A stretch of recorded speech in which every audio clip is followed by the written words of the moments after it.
പിന്നെ ഇത് നമ്മുടെ കോക്കേഴ്സ് തിയേറ്റർ കൊച്ചിയിലെ ഒരു കാലത്ത് കേൾവി പോലും ഇല്ലാത്ത മോഡേൺ ടെക്നോളജി സൗണ്ടിന്റെ ആയിട്ട് വന്ന കേരളത്തിലെ ആദ്യത്തെ 70mm തിയേറ്ററാണ് ഇത്.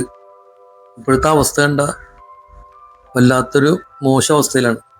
ആകെ പൊട്ടിപ്പൊളിഞ്ഞ് കാട് പിടി ചവറിട്ട് കൂട്ടി നശിപ്പിച്ചു വെച്ചേക്കാണ്. പിന്നെ ഒരു കാര്യം, ഞാൻ ഈ തിയേറ്ററിന്റെ ഒക്കെ വീഡിയോ ഇടുന്നതെന്ന് വെച്ചാലേ, നമ്മളൊക്കെ ഒരു കാലത്ത് സോഷ്യൽ മീഡിയയും TV ഒന്നും ഇല്ലാത്ത കാലഘട്ടത്തിൽ ഒരുപാട് എൻജോയ് ചെയ്ത തിയേറ്ററുകളാണ് ഈ കാണുന്നത്. പക്ഷെ എന്തോ ഇപ്പൊ അധികാരികൾ കണ്ണു തുറക്കാത്ത അവസ്ഥയിലാണ്. ഇത് കോർപ്പറേഷന്റെ കീഴിലാണ് തിയേറ്റർ നിലനിൽക്കുന്നത്.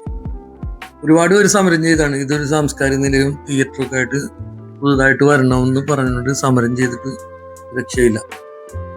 അപ്പൊ എന്തായാലും ശരിയായി വരും എന്നുള്ള വിശ്വാസത്തിൽ നിൽക്കാം. കാര്യം കോർപ്പറേഷന്റെ കീഴിലാണല്ലോ, മുതലാളിയുടെ കീഴിലല്ല.